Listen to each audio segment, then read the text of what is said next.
Let us begin today. Mano buddhaham kara cittani naham nacha shutra juve nacha grana netri nacha vyoma bhumi na tejo na vayu chidananda rupa Shivoham Shivoham Shivoham Shivoham.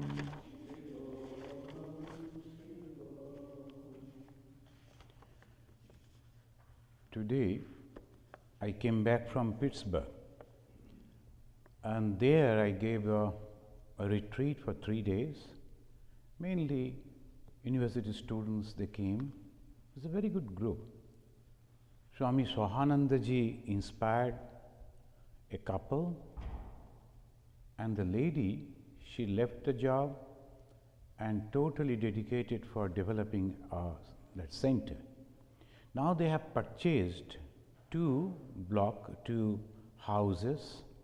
One they are maintaining, using as a shrine, and another, all the students when they come, they may be driving for 2 hours, they come, they stay over there, and they do all sorts of work. And now, very seriously they are reading Swamiji's works and this type of scriptures. This is really very encouraging to see those things. And many other people are also coming. The Friday evening I had a class of almost 1.5 hours, and they sing so well, bhajans. One young girl, she was singing this one, she is from Kerala. She sang this song so nicely, and others are also there. One Gujarati young lady, she can sing so well. I was asking them whether it is possible for you to come for our retreat sometimes, then they can sing. So this, in different places, people are trying to study, trying to know, and this is a very good sign. They are not ordinary students, they are all master degree and then doing the PhD, some have completed and doing the research. These students, they are basically very smart, very intelligent. Now when they are getting interest in these books, Karma Yoga, Jnana Yoga, Bhakti Yoga, Raja Yoga, all the 4 yogas of Swami Vivekananda they have studied. And one will study, others will discuss, like that. And once in a month, some of the Swamis from different centers, they will be going and giving this type of discourses, question answer. And they are collecting some fund and maintaining all this. Whoever comes, the food is there. So they will be eating. The students are very happy, they get different food. So obviously for that also a group of people they come, and for that they are also working.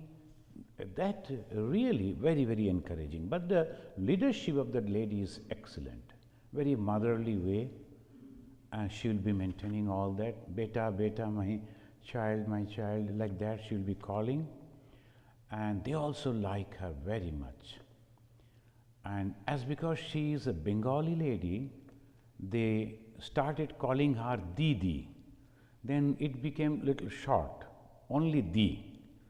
So first I was wondering, what is this Di? Because the sentence begins with Di and you end with Di, what is this Di? Then I came to know this is the lady, they call her Di. See, the grassroots level leaderships are coming up, spiritual leadership.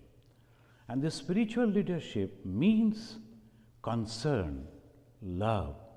There's two things that I was again and again telling them. So you have to have the total confidence on Bhagavan Sri Ramakrishna and his divine mission.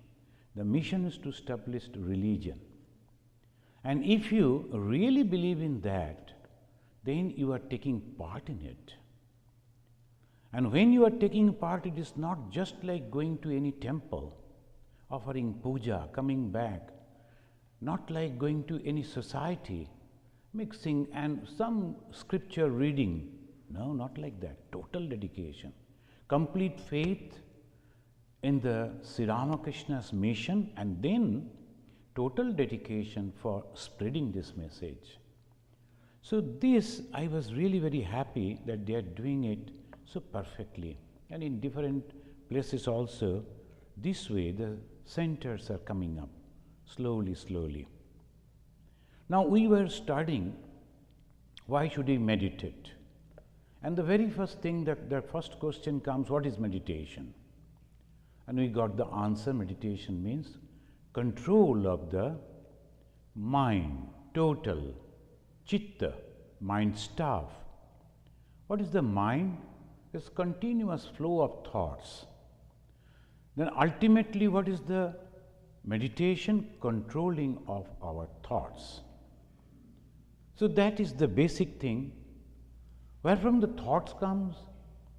Now when we see different things, when you hear different things, taste and touch, smell, they bring different information to our mind and naturally producing waves after waves of thoughts. Now that is the reason most of the cases, the moment we meditate, we close our eyes. Kaschit dhira pratyag atmanam aikshat. They wanted to see the Atman, the self. Some of the very intelligent people, they wanted to get peace. They tried everywhere, examined everything. Not getting peace, they were wondering where to get it. Then they wanted to get the reply from within. They started searching within, and what they did? Closed their eyes. Only eyes? No. All the 5 sense organs, Chakshu, Karna, Nashika, Jivha and Tak. All the sense organs they closed, and naturally there is no supply, there is no thought. And when the thoughts are totally negative, tranquility comes. And the perfect tranquility of mind is called Samadhi. We have read up to that, the Samadhi. Now this Samadhi again, when you are taking the help of something to reach up to that, because we have to counter the thought, and that is why we are taking the help of gods, goddesses, symbol, something. Yesterday one American boy came. He was talking with me and he was telling, my friend was teaching me meditation and that is very effective. And how he was teaching? Back to back we sat, we put our finger like this and we closed our eyes, and he started telling me so many things, and he was telling at the center here on the third eye, there suddenly something will come and hit. Remember, just go on thinking like that. And suddenly something came in, really it was hitting. Both of us, we were shaking. It was very good, but don't stop over there and don't try much. That is okay. Once or twice it is all right. So imagining and thinking that is a very good meditation. Imagining that something is coming and hitting very strongly, and the other one, the friend, and also he felt that really something is hitting. Young boy, now I think in the college. So naturally all imagination, and that is not meditation. What is meditation then? Cessation of all thoughts. This is very important. And when we are going ultimate, what is that ultimate? Highest position of meditation? Samadhi. The complete restraint. And then again there are two stages. One is sa-vikalpa, another nirvikalpa. These are the terminologies, if we can remember. Then the yoga aphorism that we are studying, it will be very good. We can remember that. Sa-vikalpa, that means taking the help of something. And then we can control. The Swami Vivekananda, many times, he was telling the other friends of the other faiths that you are trying what? Controlling your mind and putting it to God. Who is God?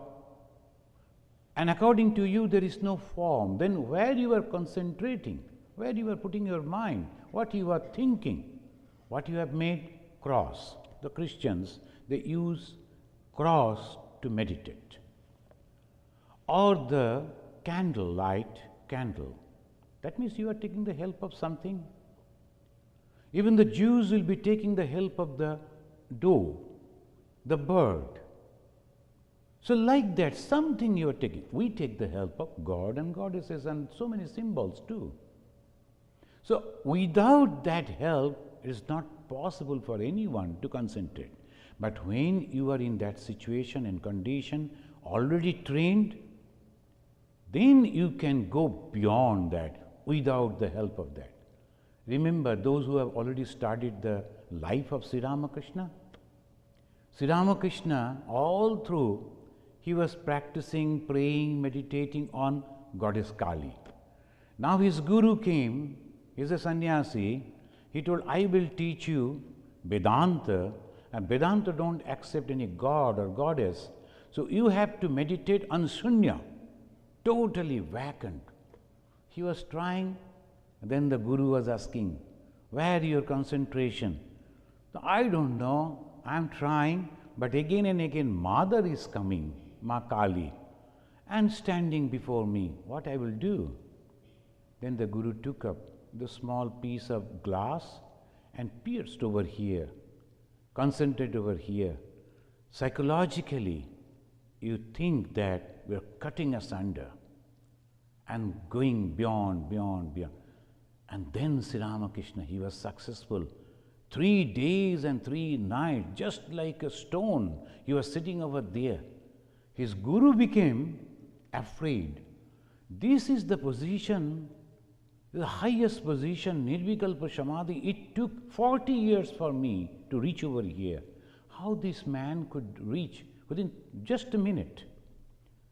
Because Sri Ramakrishna was totally ready with the concentration. Sri Ramakrishna was teaching Vivekananda in a different way. Why? He was ready with concentration. Others were not. Sri Ramakrishna knew that he already total concentration is there. And in the spiritual life, what we need? Concentration. So here we find concentration. How it can be achieved? Then we get the answer. Shraddha, faith. Virya, energy. Smriti, memory. Samadhi, concentration. And prajna, discrimination. These are the 5 things that will help us. First and foremost is Shraddha. That's why Bhagavad Gita says, Shraddhavan labhate jnanam. Unless and until you have the faith, you won't be able to achieve knowledge. So that is the first thing. And what is Shraddha? Firm decision based on truth. We have to remember it. Shraddha means, there are different definitions are there. I am not going into that details. Shraddha means you have to have total faith on scripture, on the words of scripture. Shastreshu Gurubhakyeshu Satya Buddhi Abudharanam. In Sanskrit they say. Shastreshu means scripture. Scripture means Veda, Gita, Bhagavata. Now who is writing this Veda? Those who have already acquired knowledge. Those who have experienced the truth. not just any ordinary person. And you will find that in the modern time, so many people have written so many Veda. They are simply writing it. They know how to compose and then they will be writing. That is not Veda. Unless and until you are having direct knowledge, your words have no value. It is intellectual. You are only conceptual. You are thinking. Only direct knowledge the experience can tell you. Otherwise not. When you are constructing a building, you always feel, if these pillars were not there, it would have been good. People could see, all people could sit over here and can see. But the structural engineer knows we need it. It may be difficult for us or to adjust. Maybe the auditorium, all people cannot see, but the structural engineers, they will be knowing you must have to do it. Otherwise it will break down. So similarly, in the spiritual life also, this knowledge comes only from direct knowledge. Those who have already have that direct knowledge, they can tell it, otherwise not.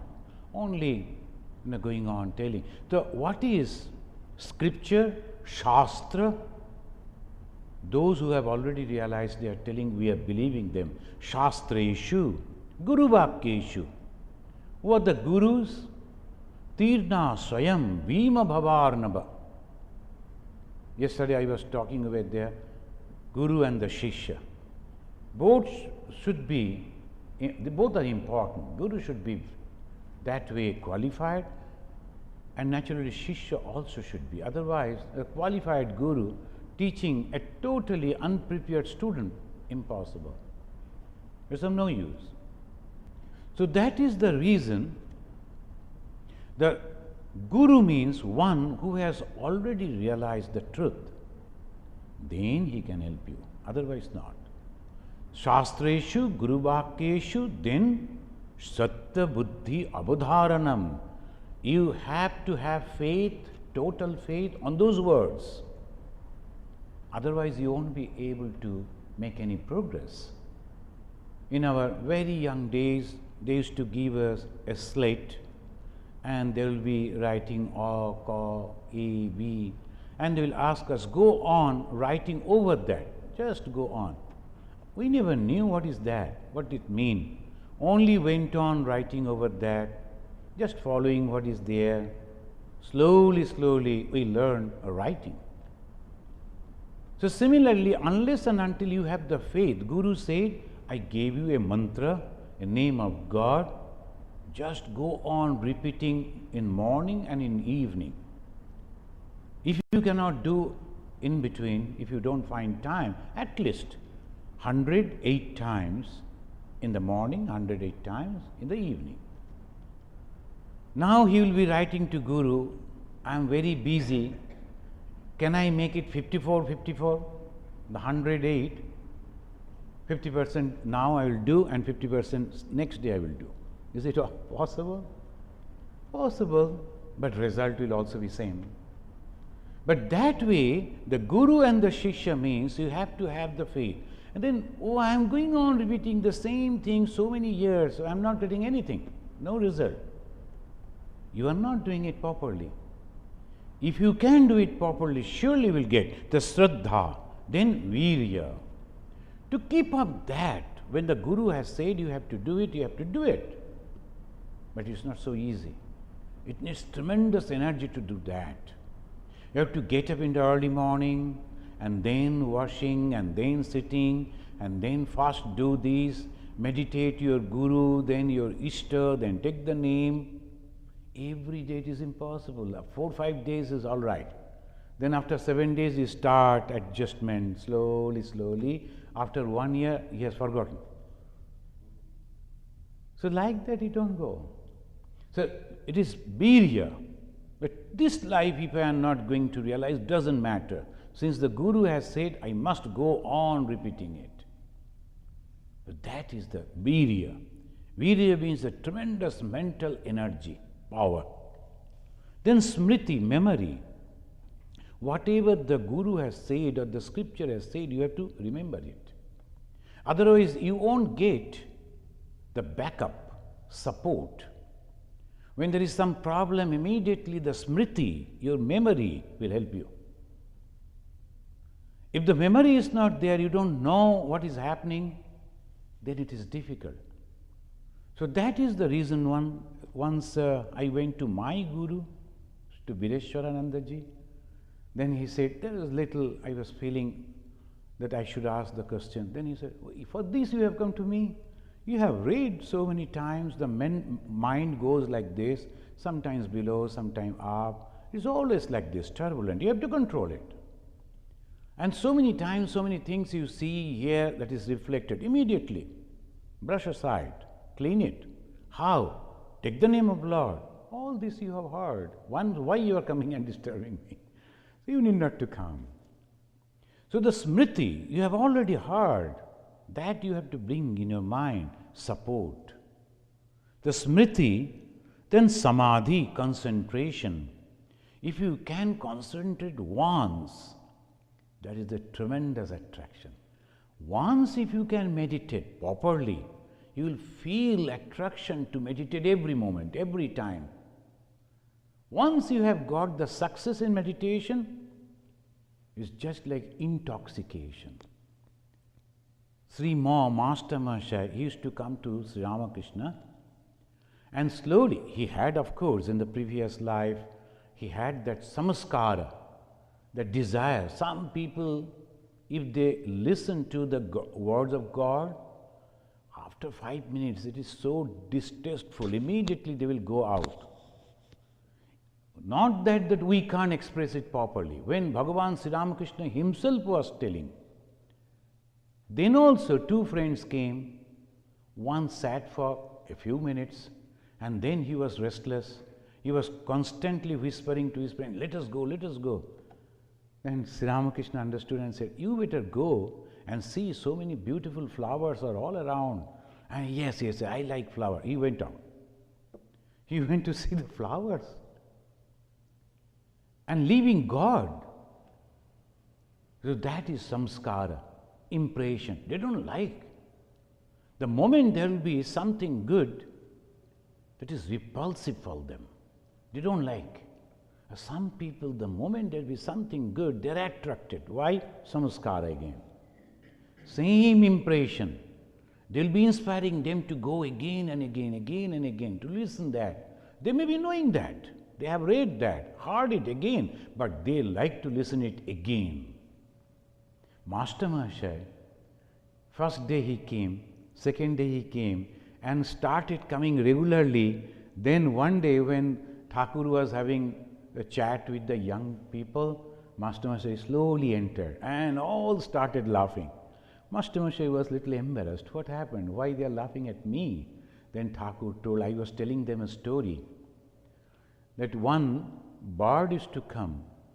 Then one person gave the little opium at a particular time. It is intoxicating. And the next day also the bird came at that time. Third day also came. So you have also got the opium of God's name. So you cannot restrain, you are forced, somebody is dragging you. So that way it is just like intoxication. So the discrimination after the final one, Shraddha. Shraddha is the faith, energy, the virya, smriti, the memory, concentration, samadhi. Prajna means discrimination. Again and again, this word will come. Why? Because this is the speciality of human being. We are special. We can discriminate. But the animals cannot. Birds cannot. The instinct, they will be working, they will be acting. But the human being can understand what is good and what is bad. What is education? The power of discrimination. Not that the only certificates of the universities. The people who are having the power to discriminate, they are human beings.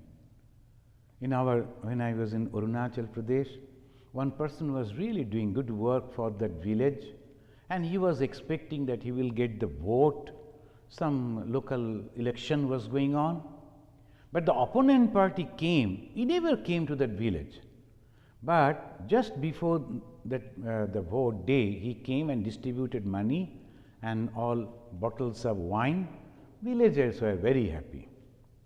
And next day, one person, after casting vote, he was going. I told, whom you have given vote? Now you have already casted, so you can tell me. Oh, Swamiji, kya kare? What can I do? Yesterday night only he has given me money and also the bottle of wine, and very costly wine. So naturally I have to cast vote for him. So I have given vote to him. How can I betray him? I told, no, you need not to betray, but the thing is, 5 years you have to continue with that money and bottle of rum, the bottle of wine. After 5 years, again, before next election, he won't come. There is no discrimination. And they are not just illiterate people, educated. He was the teacher of that village school, like that.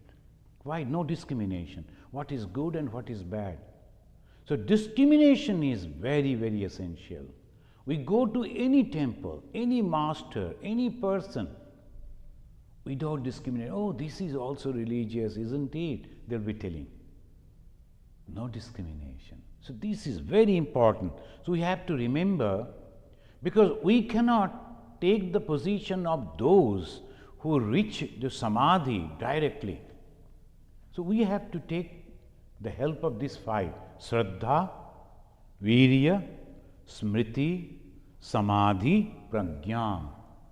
This Prajna, then afterwards they are asking again, is there any other option by which we can meditate, concentrate, reach to the Samadhi? Then the Rishi is giving the answer, Ishvara Pranidhanatva. He said, well, there is another option. You can concentrate on Ishvara. Now we have to remember, in the Raja Yoga, Swami Vivekananda is very clearly mentioning this yoga aphorism of the Patanjali is also comes in the 6 systems of Indian philosophy. It is one of the 6 systems. But it depends on Samkhya. So Samkhya Yoga, always they say, Samkhya is a philosophy, Yoga is also philosophy. 2 philosophies, but this Yoga depends on Samkhya. When they are explaining, what is the philosophy? You have to explain where from this world came, this creation, where from it came. What is this real nature and where it is going to go back? These are the 3 questions you have to answer, and that is the philosophy. The philosophy means creation, sustaining and dissolution. These are the 3 questions you have to answer. That is the philosophy. This philosophy, here the yoga, they are depending on the Samkhya, supporting the views of the Samkhya. This Samkhya philosophy do not believe in God. This is a Hindu philosophy, but don't believe in God. So that philosophy is different. Some other day when we'll be discussing, we can. But here, this yoga, they take the help of Ishvara. Again, this Ishvara is not like the Vedantic Ishvara. Vedanta is also a philosophy. And the Vedanta philosophy, they also accept Ishvara. In Vedanta, there are 3 groups: Dvaita, Vishishta Dvaita, Vishishta Advaita, and Advaita. The Vedanta doesn't mean only Advaita. The moment we say Vedanta, the people always think that Advaita Vedanta of Shankaracharya. No. So these are the intricacies of Indian philosophy. And here the Vedanta, Dvaita is there, Ishvara is there. They are accepting Ishvara as the creator. And everything is created from the Ishvara. Here the yoga, they are not accepting Ishvara as that. Then how they are explaining Ishvara? They are explaining Ishvara as, then they will tell, Ishvara Pranidhanat Bha, or you can get it through Ishvara. How? Then they are explaining, Klesha, Karma, Vipaka, Ashaya, Aparamrishta Purusha Vishesha, Ishvara. So sometimes the people will be reading the chemistry, all formulas are there, so difficult to memorize. And if you read the yoga also, so many formulas you have to memorize. And one after another they will be telling it. Otherwise you won't be able to understand. That is very important. Here they are mentioning Klesha Karma Vipaka Ashaya Aparamishta Purusho Vishesha Ishvara. This Ishvara Pranidhanatva, when they say about Ishvara, they say Klesha. What is the Klesha? We will be coming in details afterwards. In another aphorism, there will be the Patanjali, he will be explaining. Klesha means painful. Klesha, painful. And again it is giving why it is painful, what is the reason? First and foremost, avidya, ignorance. First is ignorance, avidya. Then asmita. Asmita means I, ego. Then raga. Raga means attachment, desire. Dvesha. When you are not getting your desire fulfilled, you are angry. So dvesha, abhinivesha. These are the pancha klesha. So look at the philosophies, they go to so much details. Simply they won't say these are the things you might have to understand, not like that. So those who the previously they used to study it, only on one sloka they will be studying for years together. There are so many different explanations are there. I am not going for this explanation. Simple meaning I am only telling here. The explanations, different people are telling in different way, trying to explain. This klesha, karma, vipaka, ashaya, aparamishta, purusha, vishesha. Here the Ishvara means Purusha untouched by misery. First, untouched by misery. He is having no action at all, and naturally he is not suffering or enjoying the result of the action and desire. Klesha, karma, vipaka, ashaya. So klesha means misery. Ishvara is not having any misery. Why? He is not having the I consciousness. I and mine, thy and thine. Thou and thine, I and mine, these are the problem. The moment I say I and mine, if it is not satisfied, klesha, I am in misery, I don't get, naturally, all things will come. The small little girl today I saw, she was very happy when she is getting what she wanted. The moment the mother is asking, don't touch it, she is crying, shouting, desire. She wants to touch the window and to scratch over it, something she wants to do. The mother told, no, you should not do it, and she is crying. The moment she let her do, she went and very happy.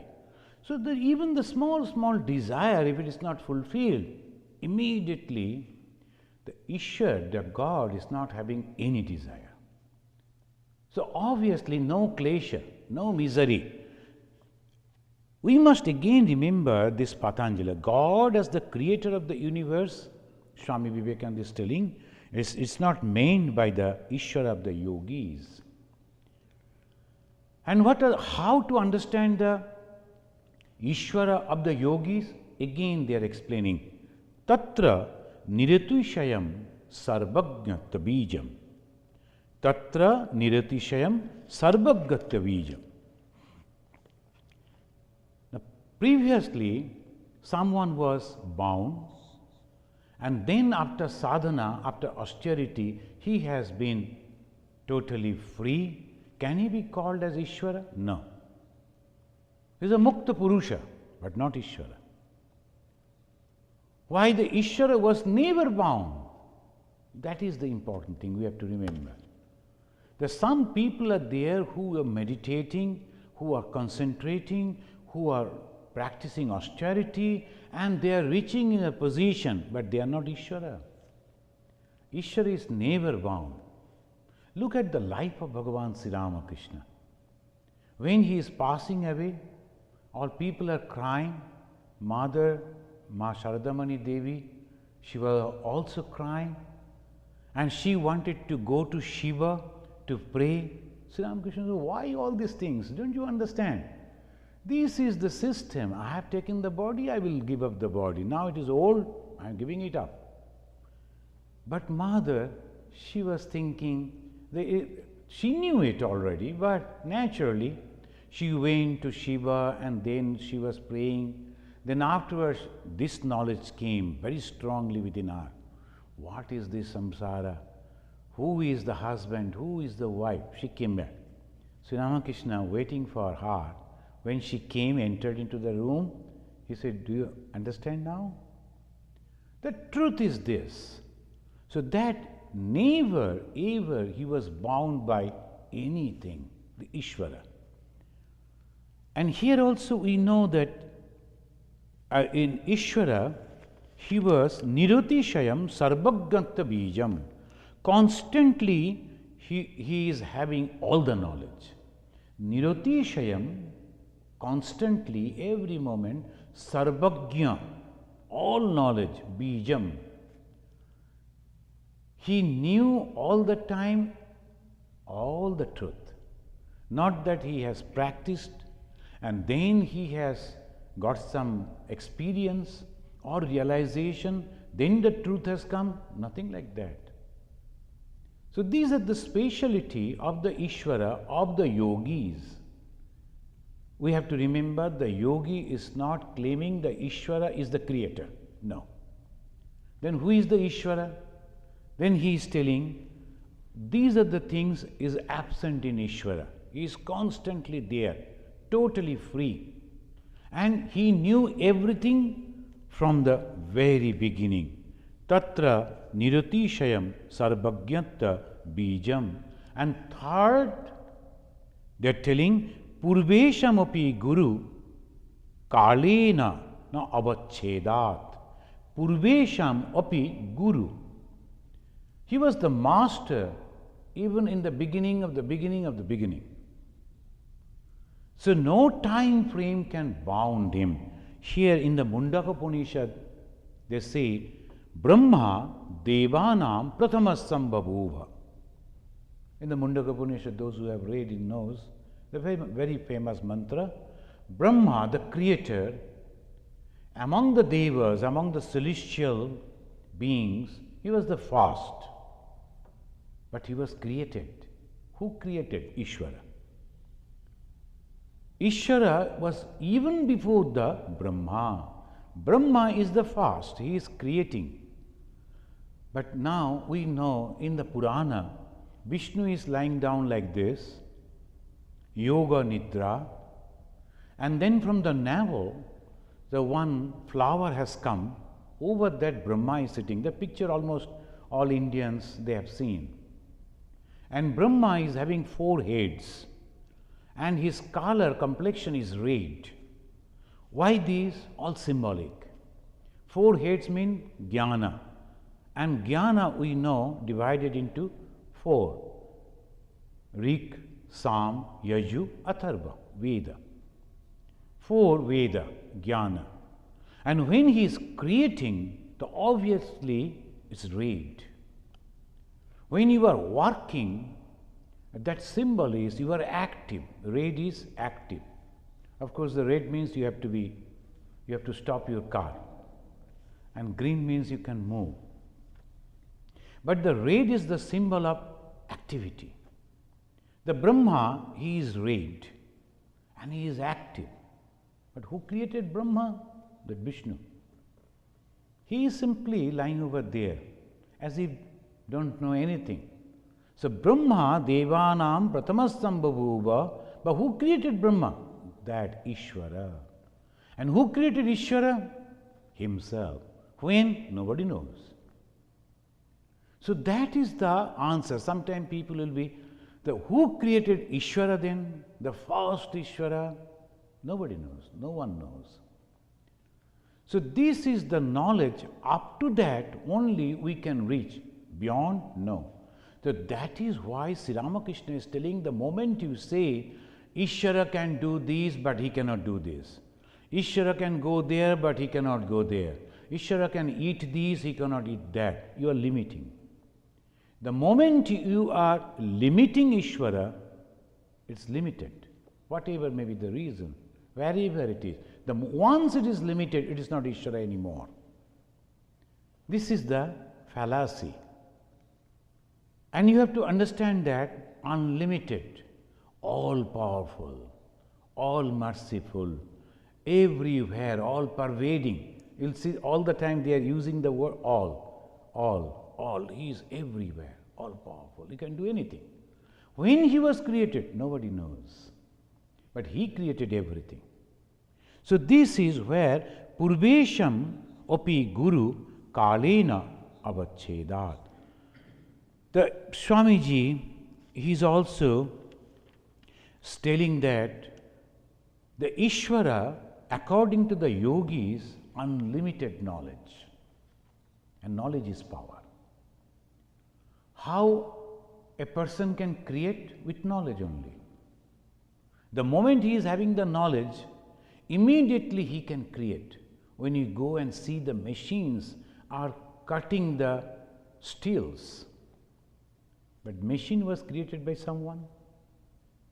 We are wondering. We went to the steel, the factories, huge steels. They are cutting in such a way, nothing is there. Only maybe just like a thin rope, just cutting the we cut the banana, like that is cutting. So powerful. So we appreciate the machine. Oh, the machine is. But who created the machine? That is Ishvara. We see, look at this world, so many varieties, wonderful.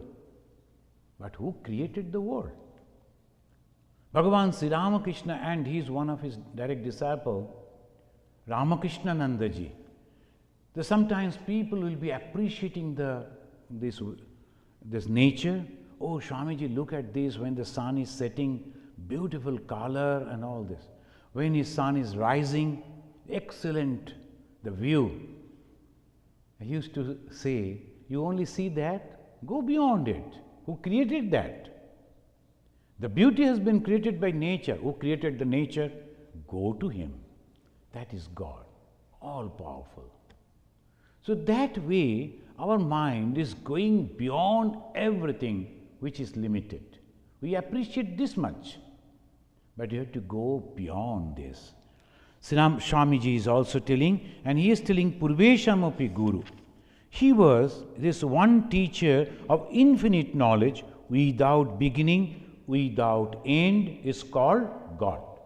According to Swami Vivekananda's that language, he is telling he is the only one teacher, without beginning, and at the same time without end. And it has a very peculiar power. Vedanta will tell you, it is not here. Vedanta says, why then, if we are created by God, we are also having all the power of God?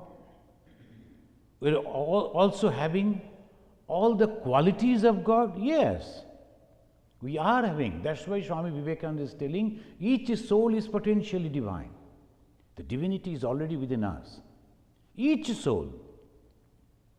But expression, that you have to understand. Expression is necessary, and that is why the difference. A good person, a bad person, a mediocre, a super, because the expression of that. The second, the knowledge cannot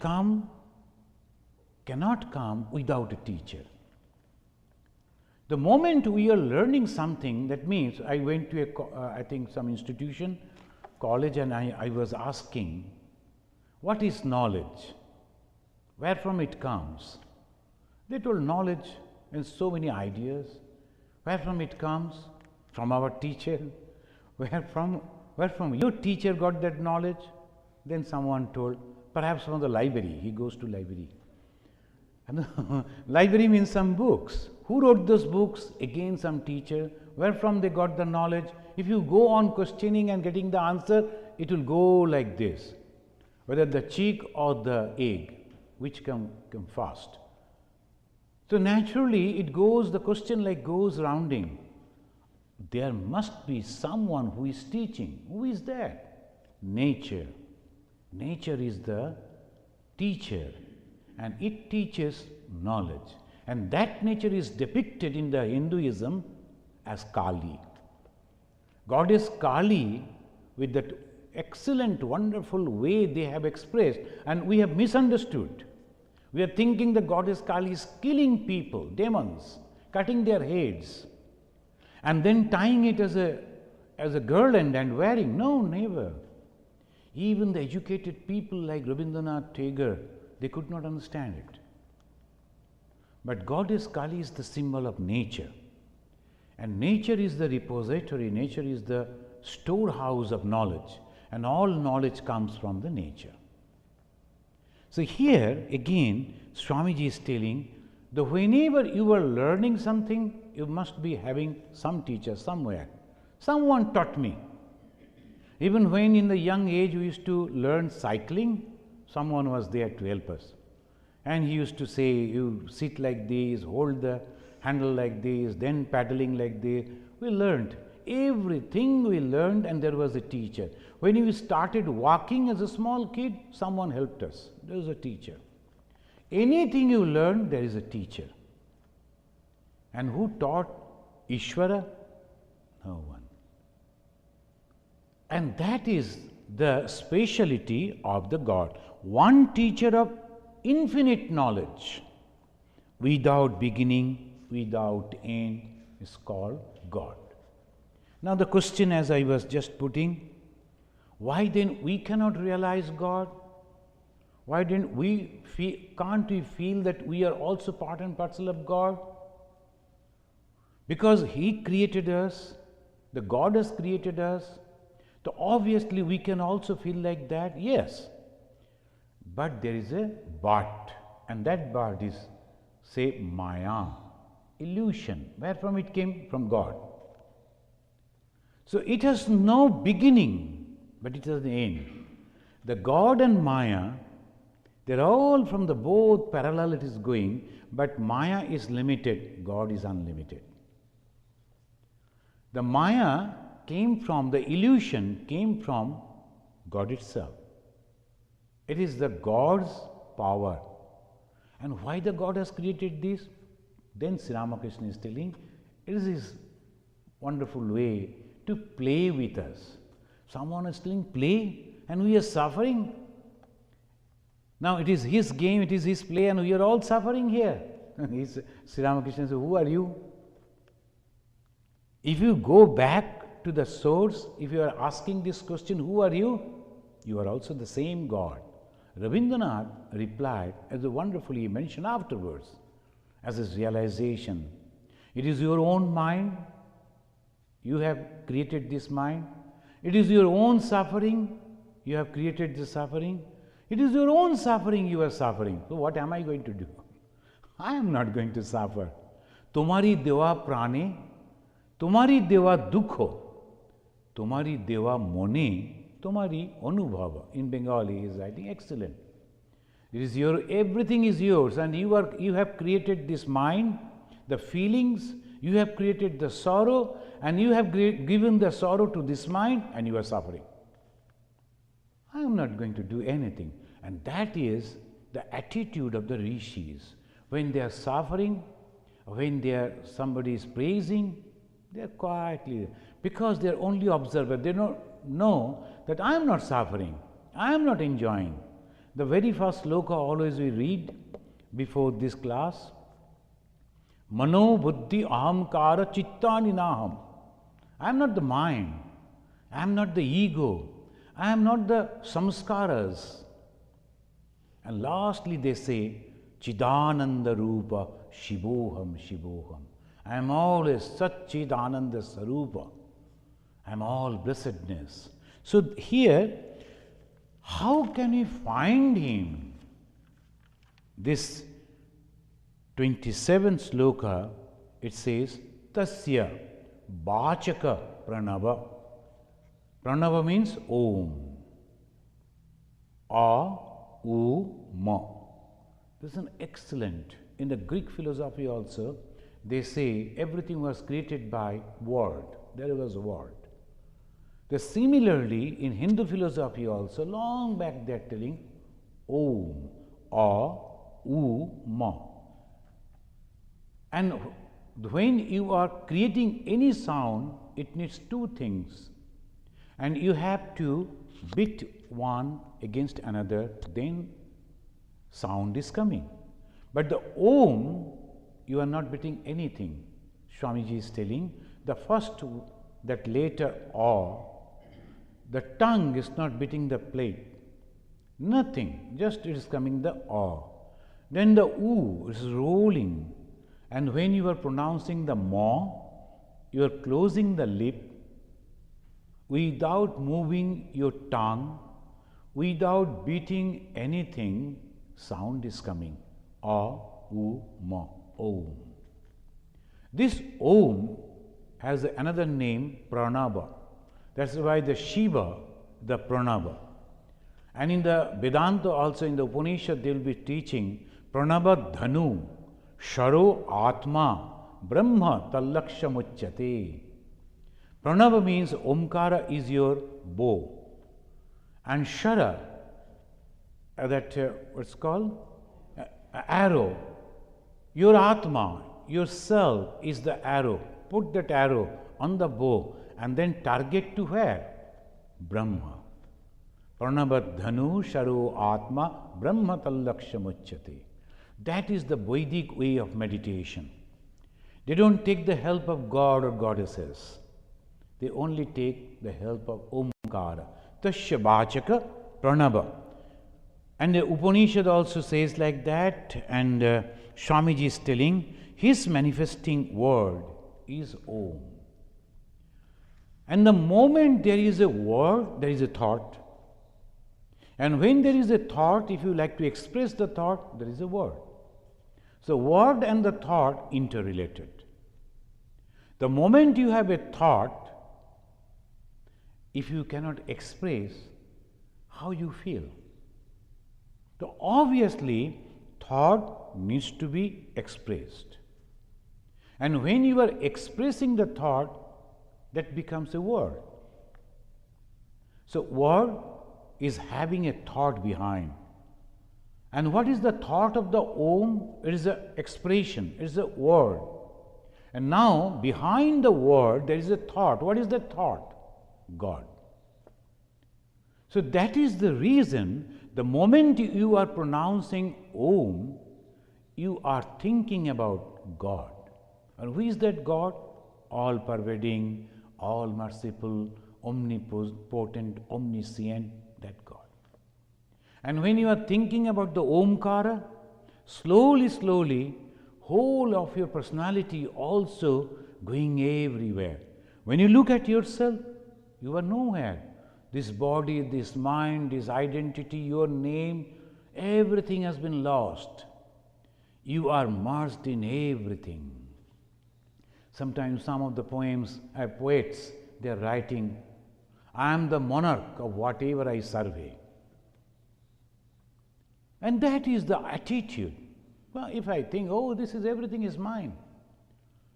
In the devotee also, the bhakta also, they say, Yatra yatra netra pade tatra tatra Krishna sphure. The devotees of a Krishna, what he sees? He sees Krishna in everything. That means God in everything. So Swami Vivekananda is telling, see, when you cannot separate. The pranava is a word. It comes from a thought. And what is that thought? Ishvara. And what is that Ishvara? The meaning of the Ishvara is this. And tad japa tadartha bhavanam. You have to go on repeating. And you have to remember also at the same time artha, the meaning of it. Simply repetition of the word, it may help you to some extent, but it will take time. But if you were at the same time thinking the meaning of the word, is very easy, you will realize. So tad japa tad artha bhavanam. Artha. The moment you were repeating the word Om and you were immediately reminded of the thought Ishvara, and who is the Ishvara? Everywhere, all pervading, the creator of the whole universe. Not world, whole universe. So obviously, the moment you are thinking like that, can you be narrow? Can you be sectarian? Can you criticize others? Can you harm others? No. That is the beauty of religion. The moment you are entering into religion, you are becoming just like the ocean.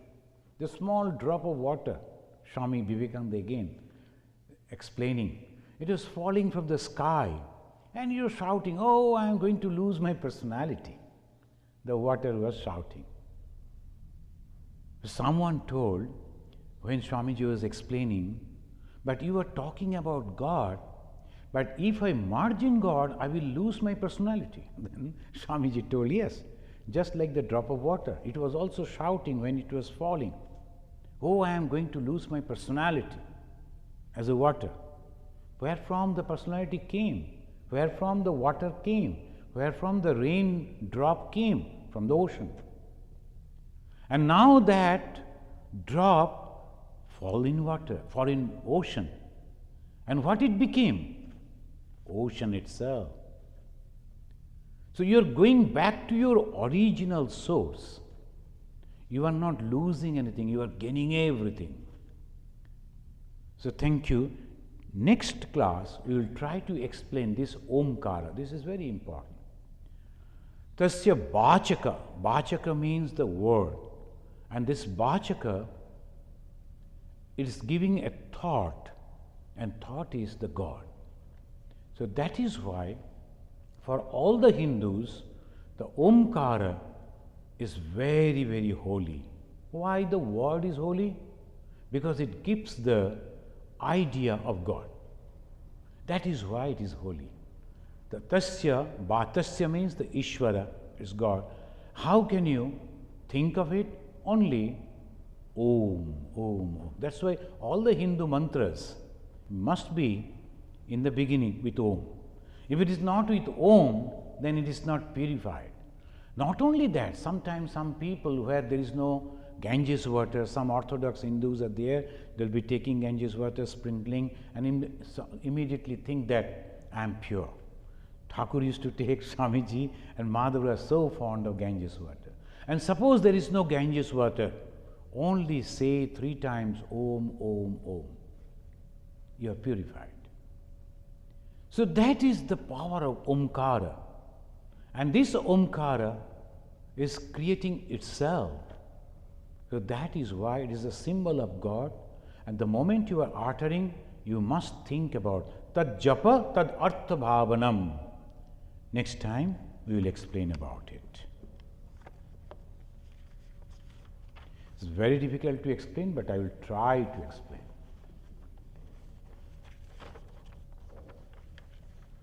Now the last sloka I will read, the 6th one,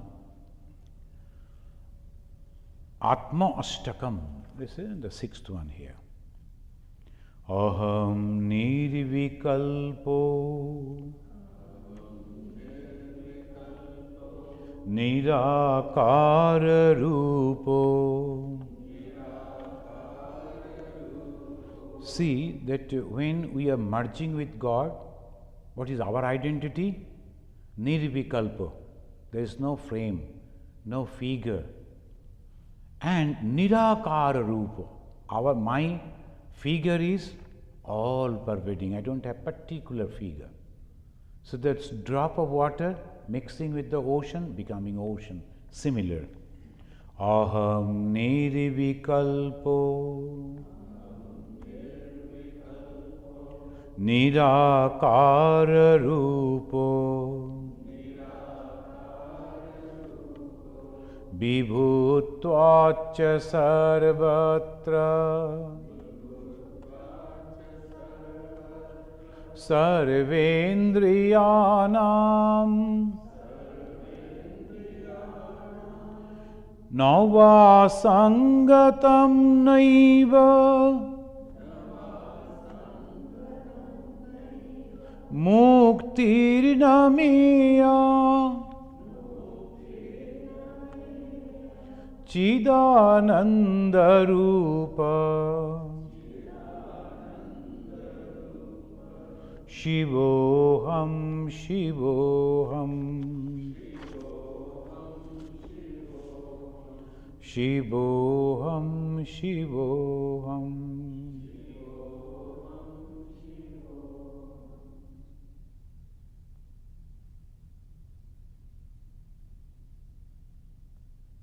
Om Shanti Shanti Shanti Harihi Om Tat Sat Sri Ramakrishna Arpanamastu.